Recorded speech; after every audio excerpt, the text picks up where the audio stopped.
The 480-pound steer Skinwalker Ranch's impossible event, a half-ton steer locked inside a trailer too small for it to enter, and no one knows how it got there. Morning light breaks across the Uinta Basin in northeastern Utah, painting the scrubland in shades of copper and gold. Terry Sherman walks the property he and his family purchased only weeks before, conducting the routine livestock checks that structure a rancher's day. The year is 1994, and the Shermans have just begun their tenure at a property that will soon become known worldwide as Skinwalker Ranch. On this particular morning, Sherman approaches a standard livestock trailer situated on the property, secured from the outside with its lock undisturbed. What he discovers inside will establish a pattern of impossibility that defines the ranch's reputation to this day. The steer stands calmly inside the enclosed trailer. It weighs approximately 480 pounds. It shows no signs of distress, no injuries, no evidence of the struggle such a large animal would exhibit if forced into a confined space against its will. Sherman stares at the animal, then at the trailer's gate, then back at the animal. The mathematics of the situation refuse to resolve. The gate opening, the only entrance to the trailer, measures significantly smaller than the body width of the steer.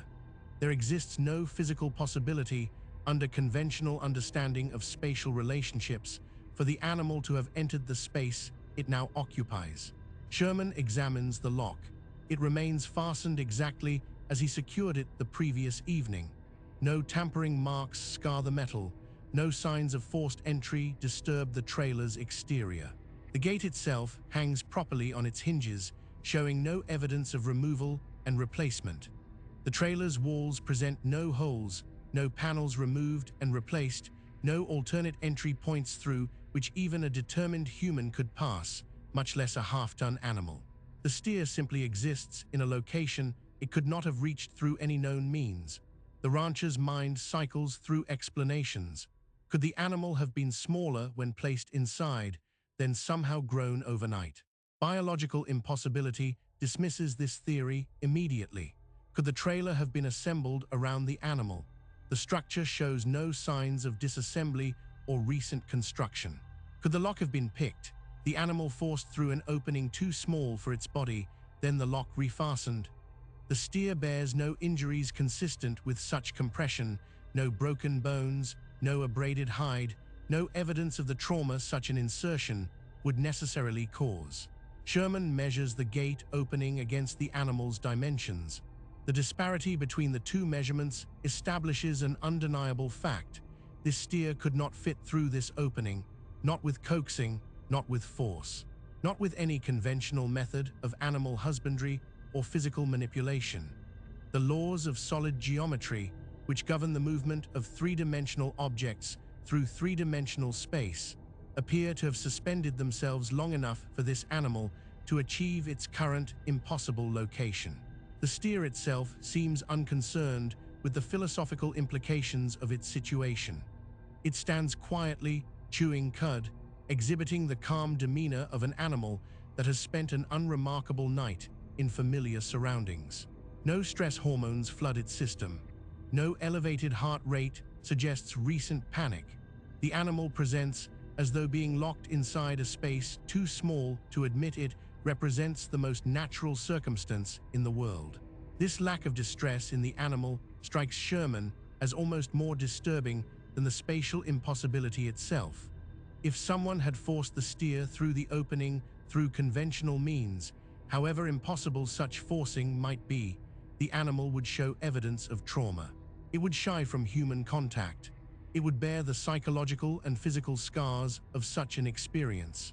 Instead, the steer could have been peacefully led into the trailer through a properly sized opening and left undisturbed for the night.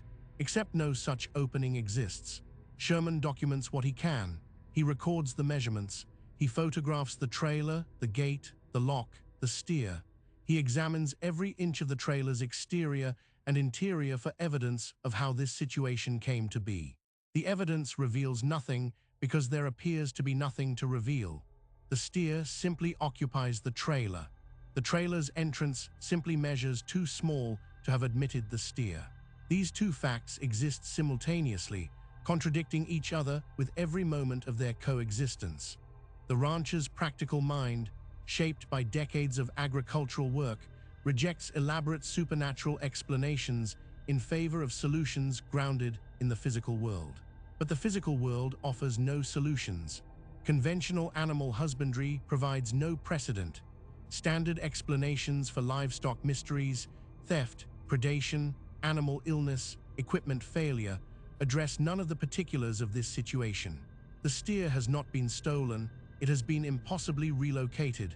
It has not been harmed, it has been physically transporting in a manner that violates spatial constraints. The equipment has not failed.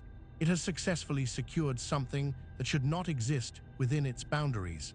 Word of the incident spreads through the local ranching community. Neighbors arrive to examine the situation themselves.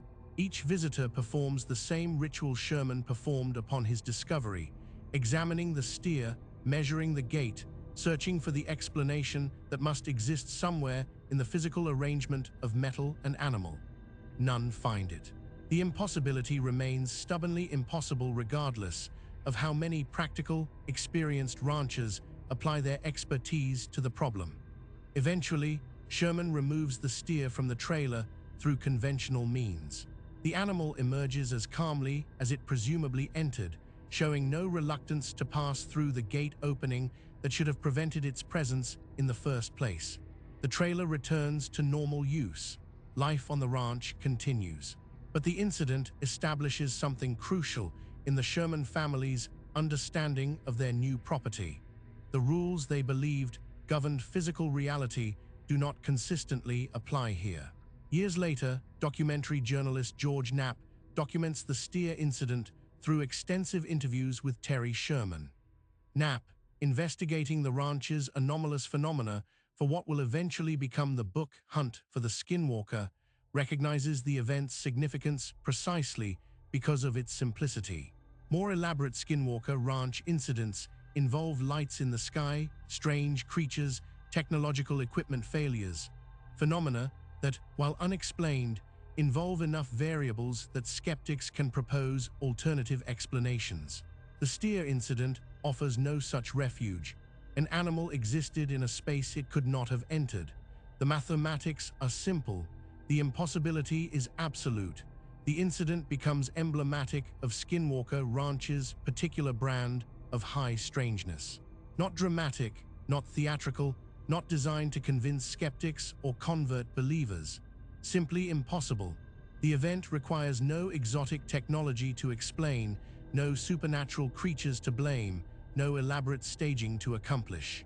It presents as the kind of impossibility that would be dismissed as fabrication if not for Sherman's documented credibility and the corroborating testimony of those who examined the situation firsthand. What disturbs Sherman most, both at the time and in retrospective accounts, is not any individual impossible event, but rather what such events imply about the nature of the property itself. The ranch, it seems, operates according to rules the Sherman family does not understand and cannot predict. Physical laws that govern the rest of their ranching experience, the movement of animals through space, the security of locked enclosures, the reliable relationship between cause and effect, prove unreliable here. This unreliability, this fundamental uncertainty about whether the world will behave as expected from one morning to the next, creates a psychological weight that no single dramatic incident could match. The steer in the trailer event establishes the template through which the Sherman family interprets all subsequent ranch anomalies. When cattle disappear, when strange lights appear, when equipment fails in inexplicable ways, the family no longer searches first for conventional explanations. The steer incident teaches them that conventional explanations may not apply. The ranch, whatever its nature, whatever intelligence or force or phenomenon governs its behavior, plays by different rules. No physical evidence of the mechanism behind the event survives. The trailer itself, returned to normal use, offers no clues. The steer, removed and eventually processed as livestock in the ordinary course of ranch operations, took whatever secrets its impossible journey contained to whatever end such animals meet. Only the testimony remains, documented by Sherman and preserved by Knapp, a simple account of an impossible morning when the physical world briefly forgot its own rules. The incident endures in paranormal literature precisely because it resists elaborate explanation. It presents no opportunity for theorizing about interdimensional portals or advanced technology or supernatural entities. A steer was locked in a trailer too small to admit it. That simple impossibility, documented and measured and witnessed by multiple credible observers, stands as one of the most compelling individual events in the extensive catalogue of Skinwalker Ranch phenomena. Its power lies not in drama but in specificity, not in spectacle but in the absolute nature of its impossibility. If you found this case compelling, subscribe to Vanishing Roads for more documented paranormal investigations from around the world. This story was created with AI assistance based on documented case files. All events reference real investigations and reported incidents.